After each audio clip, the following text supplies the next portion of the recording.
নমস্কাৰ showcase of handbox by Namita Facebook পেজটোলৈ আৰু ইউটিউব চেনেলটোলৈ মই নমিতা আপোনালোকক পুনৰবাৰ স্বাগতম জনাইছোঁ আৰু আশা কৰিছোঁ আপোনালোক সকলো নিশ্চয় কুশলে আছে।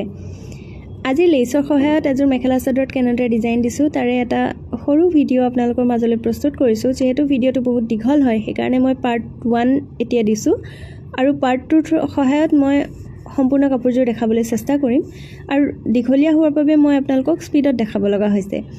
প্ৰথমতে মই লেচৰ পৰা ফুলসমূহ এপাহ এপাহকৈ কাটি লৈ ফেব্ৰিকেল গ্লুৰ সহায়ত ভালদৰে আঠা লগাই চাদৰখনৰ কাপোৰখনত মই লগাই দিছোঁ। ভালদৰে লগোৱাৰ পিছত অকণমান হেঁচি দিব আৰু অলপ বেছিকৈ আঠাটো লগাব। এনেদৰে কৰিলে কাপোৰৰ পৰা ফুলবোৰ এৰাই নাযায়।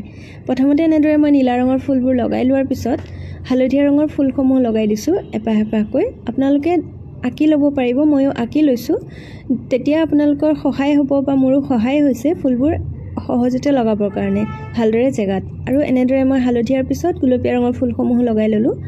এতিয়া মই 3D আউটলাইনাৰ ব্যৱহাৰ কৰিছোঁ। গ্লিটাৰ থকা ফুলবোৰৰ মাজত চিলভাৰ কালাৰ এনেদৰে সম্পূৰ্ণকৈ দি দিলোঁ আৰু এতিয়া বৰ্তমান গোল্ডেন কালাৰৰ প্লেইন 3D আউটলাইনাৰটো মই নীলা ৰঙৰ ফুলটোৰ কাষে কাষে দি দিলোঁ আৰু অৰেঞ্জ কালাৰৰ 3D আউটলাইনাৰ প্লেইনটো হালধীয়া ৰঙৰ ফুলৰ কাষে কাষে দি দিলোঁ। আৰু এনেদৰে মই ক'লা ৰঙৰ 3D আউটলাইনাৰ প্লেইনটো গুলপীয়া আৰু হালধীয়া ফুলৰ মাজে মাজে দি